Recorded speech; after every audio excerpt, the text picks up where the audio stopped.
Kristin. Thank you for joining me for episode 5 of Hot Right Now Knits. Happy New Year, happy 2025. May it be a year filled with laughter, love, joyful moments, and beautiful projects. So I created an episode last week and I just wasn't happy with it. It was a traditional podcast of projects and I went through them, but when I got to the end of it, I really felt like it wasn't what I was hoping it would be. So I've been thinking about my knitting and my podcasting for the last month or so and what my goals are for 2025. I am a planner, and I think some of the changes that you'll see reflect the fact of me being a planner and how I plan. So I'll talk about that a little bit more in a little while. So before we dive in to anything else, today I am wearing my Traveler hoodie by Andrea Mowery of Drea Renee. I love this as a finished product, but it took a long time to get here, and I'm going to tell you a little bit about my journey with the Traveler hoodie. So I knit this in Juniper Moon Farms Patagonia. The color is boysenberry, and it's 382 yards per 100 grams, which lists it as a DK light worsted weight. When I was knitting it, I really felt like this was more of a sport weight yarn. So I said this wasn't my favorite knit, and I'm going to tell you why. It was complete user error. I am not always the best, and I've mentioned this before, at reading patterns or understanding patterns the first time I read them, especially if they're a new design, a new designer, something that I haven't done before. So when I knit this, and it's knit from the bottom up, I got to where I was going to join in the round, and I missed on the pattern, or I didn't understand on the pattern how you needed to cast on each side of the armhole for the drop shoulder. This is a major pattern, a major element of the pattern. So I joined in the round, I went and I knitted, and I got maybe to a few inches below the neckline and realized that it just wasn't right. Actually, I think I had even decreased for the neckline and was getting ready maybe to join on my first sleeve and realized that it wasn't right. So I had to frog everything back all the way to before I joined, and realized again that I didn't cast on both sides of the armholes. So I talked about the gauge a little bit before. When I had to re-knit it, it just felt like it took forever because it took me a long time to get to the armholes the first time. Then I, knit in the round all the way up to here, which was no small task, and I had to frog it and re-knit all of that. So like I said, I just felt like this took me forever. All right, I'm back. I had to go let a dog out. So I did that. I knit, I joined at the top. I knit my sleeves, which I think for me are the perfect length. There's instructions in the pattern about how to calculate for the fact that it will stretch during blocking because of the knit and purling that you do for the pattern. The other thing I want to talk about is the hood. I loved knitting the hood. It was well written in terms of the pattern. There were great instructions. I'd never done anything like that before, but I just followed along, lots of short rows, and miraculously came up with this great hood. You do a fold over here, which I think again, looks really, really neat. Before you close it off or, kind of attach it down to the inside, you create the I-cord. I did mine in a contrasting color, and you insert that and then, attach it down. So it really makes this clean, great edge to the hood. Not that I wear the hood a lot, but it turned out really great and I love it. So I wear this a lot. It's really comfy. The Patagonia organic wool was very rustic to begin. There were definitely fibers in it and other things that I would pick out as I was knitting, but it blocked, really well. It became a lot softer, and as I wear it every time, it's becoming softer and softer. And it's really holding up for something that I wear quite often. I don't have a lot of pilling on this, and so I will definitely use the Juniper Moon Farms Patagonia again. So that is my traveler hoodie. And I would love to knit another one of these, but the reality is that I have so many other things that I want to knit for the first time. The reality of me knitting this for the second time, in actuality, is really pretty slim. Okay, so let's talk about 2024. I'm going to show a slide here of what I'm calling my 2024 analytics. Now, I use the Knit and Note app to track all of my patterns, my yarn stash, and the progress and completion of my projects.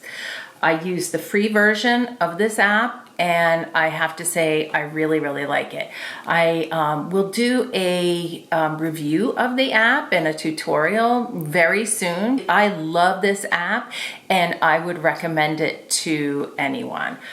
I know that Ravelry has the same function, and in some ways I feel like I am missing out a little bit on maybe the community that's built from using Ravelry. And I certainly use Ravelry when I am looking at things to check out projects that other people have done for the patterns I'm considering and things like that. But in terms of tracking, I really like Knit and Note. So I'm going to put this slide up now and talk a little bit about it. So in 2024, I completed 50 projects, and this is one of the dashboards. This is the main dashboard that you see in Knit and Note about completed projects. So I completed 50 projects. I used 126 skeins of yarn that added up to 815 ounces. And I apologize, I'm looking at my computer here. Maybe I'll just move it up on my lap so I can see it a little bit better. And that was over 26,000 yards of yarn, primarily wool. So I have on this slide a couple examples of what is included in those 50 projects. You know, some of them were fairly small. They were hats that I was able to knit in a day and a half or 2 days. There were some socks. There were some scarves. On here it's showing the hoodie and a baby sweater that I knit. But, you know, I also, in those 50 projects, knit a fair number of sweaters, which here I'm showing both the framed that I knit for Rhinebeck and the Halibut sweater that I'm going to talk about in a few minutes. And again, I'm going to take a little break to let my dog in now. This is all tracked. I use Knit and Note. I will put a link to the app, which I use both on my phone and on my laptop. And, you know, I will also put my username in case you'd like to follow me there. So next I'd like to talk about 2025 and my plans. I talked a little already about how I am not necessarily a resolution maker, but I do believe in plans. And the reason is that plans are living and breathing, because the reality of our lives is that things happen, things change, they evolve. And so I really want to make sure that what I'm sharing with you here takes that into account and is realistic.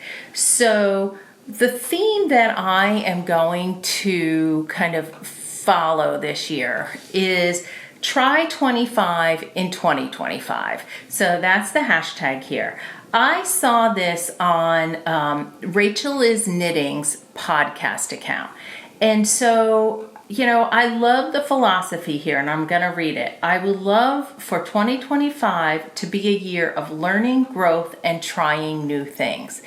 And that's really where I am at in terms of both my knitting and my podcasting. So this spoke to me, and this is what I am, going to adopt as my theme, as my mantra for 2025. And I'm really excited about it. It's not very different than, a lot of people who I watch and follow on their podcast in terms of building new skills.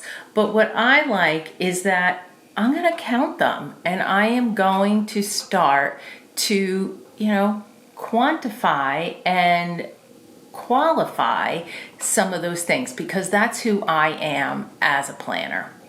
So I'm going to move on to my next slide here. And this is knitting. And this is some of my plans, some of the things that are a little bit more concrete at this point. And so what I have planned so far, and this is an ongoing goal, is that I am going to start the basics course and I am going to start the basics online course through the Knitting Guild Association. And I am doing that in preparation for becoming a master knitter and becoming master knitter certified through the Knitting Guild Association. So from what I have read and what I know, the master knitter certification is a big process. It takes a long time. People say anywhere from 9 months to a year by the time that you really go through everything and do the swatches and knit the final project and whatever. And the basics course helps you prepare for the certification, in the sense that it teaches you about the kind of swatching that's going to be required of you. It gives you some basics to make sure that you knit like they require you to knit as a master knitter. And you also you have to do written homework, and there are certain resources that they want to make sure you are referring to. So I am going to start that this month, and I will keep you informed as I go through the basics course. There are 3 modules or chapters of that course, and my goal, a rough plan, I should say, not a goal, is to hopefully get through that first chapter this, month or so. The next thing I have on my agenda is that I'm going to Vogue Knitting Live in New York City in mid-January. And I was very strategic about the courses that I signed up for. I am taking the Fair Isle Vest, Invest in Yourself, the Fair Isle Vest with Mary Jane Mucklestone. and Professional Polish, Secrets of the Pros with Patty Lyons. And I'm really, looking forward to those 2 classes and know that I will learn so much from them. And am looking forward to the new skills and techniques I'm going to build in those classes.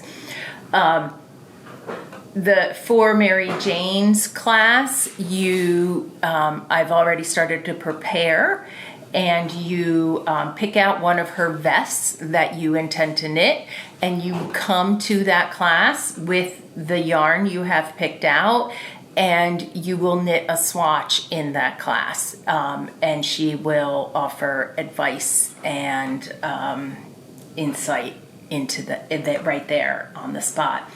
And the Professional Polish, Secrets of the Pros with Patty Lyons, I think you don't necessarily go with a swatch, but you go to knit swatches, and you go, to learn to finish and, different things. So I, again, have never attended a Patty Lyons programs. I have one of her Learn to Knit books and really love it.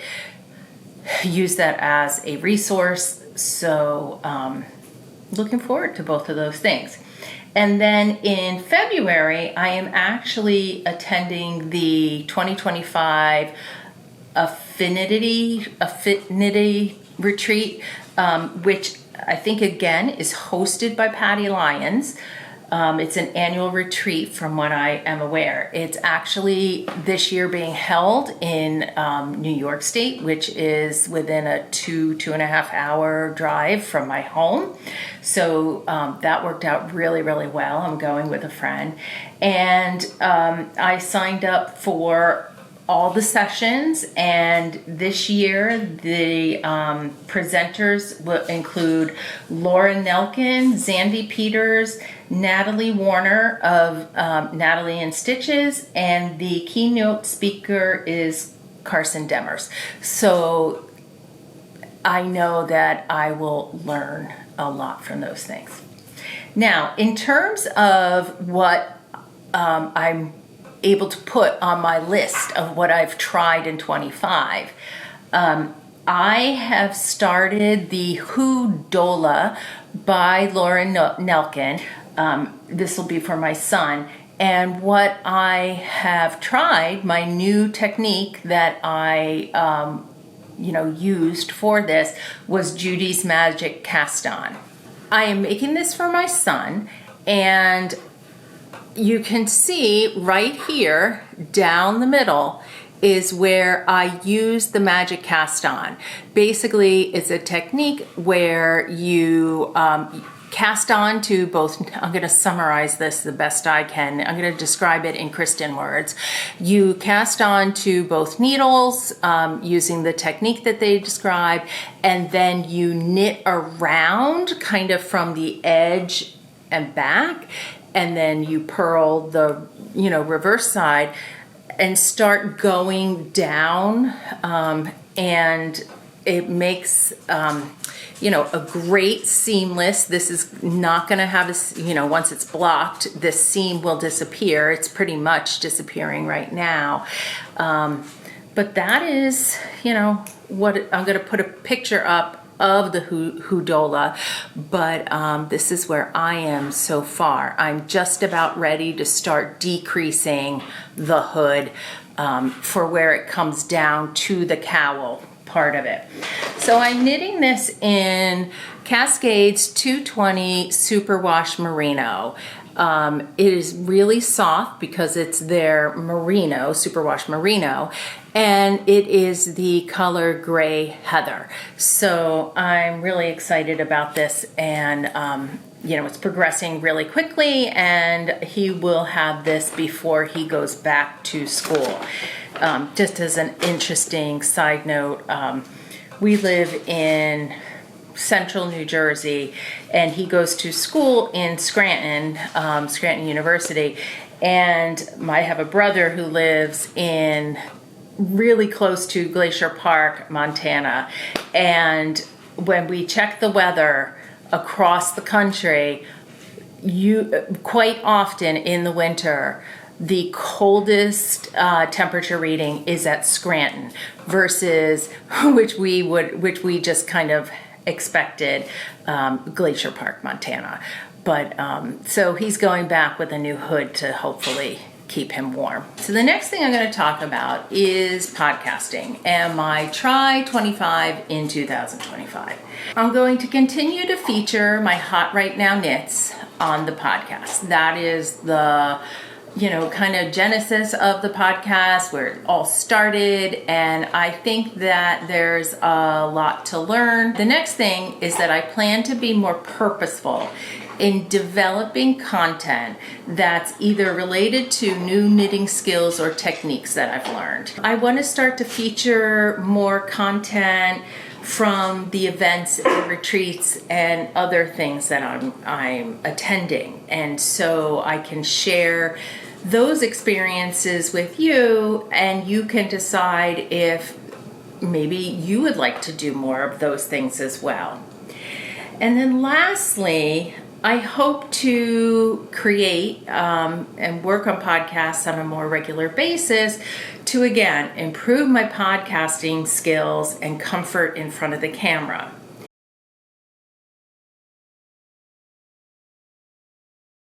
I have had quite a few finished objects in the last couple of weeks with Christmas and, some gift knitting, but there's only one I'm going to talk about today, and that is the Halibut sweater. I was knitting and watching some podcasts around Thanksgiving time, and somebody, and I don't know who, but they brought this up as a Christmas pattern. And as I was sitting there, I had kind of this aha, eureka moment that I needed to knit the Halibut sweater as a Christmas present for my son. So the Halibut sweater is by Caitlin Hunter. It's part of her Halibut series. She has a cardigan, she has a hat, she has mittens, a scarf, and I don't know, maybe there's socks, I'm not really sure. So it's knit in a DK. The pattern's written for a DK, and I used Madeline Tosh Vintage, which is 100% merino wool and ink, which is a DK, as well as the Cascade 220, 100% Peruvian Highland wool in cream as the contrast color, which is a worsted weight yarn. I knit this in size 4, which is for a 50-inch chest, that includes 6 inches of positive ease. My son has a 42-inch chest, so that gives him a little room to grow as he becomes more of a man. He's a young 20-year-old, and so probably he will fill out a little bit, so hopefully we'll be able to keep this. I knit this on US 6 and 7 needles with an Italian tubular bind off on the hem and the cuffs. I'm not 100% happy because when I blocked it, there was a little bit of scrunching up, I'm gonna call it, with the worsted weight, maybe pulling the DK weight yarns, so you can kind of see in between the pattern, the contrast color pattern at the top, the blue puckers a little bit. I don't think that bothers my son, but I know I was in a rush to block this I finished 2 days before Christmas, and I wanted to get it blocked for Christmas, and so I don't know if in my rushing to get it blocked, if I did something that caused that, or if it was because of the different weights of yarn, if it was because of the particular yarns that I used in this process. The Madeline Tosh bloomed really nicely. Cascade really bloomed, and I would say it's probably more of something that you would traditionally use in two-stranded knitting because of how the fibers seem to lock together. So I don't know, I might reblock it and see what happens. If somebody has had experience with either of these yarns or using yarns like these together in a project and experienced anything like this, I'd really appreciate your insight. And that would be really helpful. Like I said, I'm kind of lost as to what to do. So moving on to whips. I have 4. One of them I already talked about, which was the Hoodola by Laura Nelkin, is actually a finished project waiting to be blocked, is my Billie pullover. I just finished the second sleeve on this last evening. So really excited about how this turned out. It was a great project. A new construction for me in terms of how you cast on the back, picked up stitches on the side while working in the pattern. Again, knit down the front, joined it. And even though it was complex, and I was glad, I've talked about this in detail in, I think, episode 3, or no, I think 4. I took a class in this, which I was really glad about because I think I would have been overwhelmed, and the way the instructor simplified the charts for us in the class made it manageable and doable. I don't think I would have gotten there on my own. So thankfully, I took a class, and now I think if I knit something like this again, I would have that skill and that resource to do that. And I am going to block this tomorrow and hopefully be wearing it very, very shortly. And we're getting a cold blast in the next couple of days, so the timing of this couldn't be better because, again, something that I should have known but never really thought about before. The reason that sweaters with these cables and weaves and patterns, moss stitch were all created were to trap warmth within the sweater. So perfect timing on this. Next on my needles is the Moby Slipover by the Petite Knitter. Knitting it in Jill Draper Makes. It's a super fine merino wool, US, American super fine merino. It's a sport weight yarn, although I'm expecting it to bloom to more of a DK weight, which is what the pattern recommends.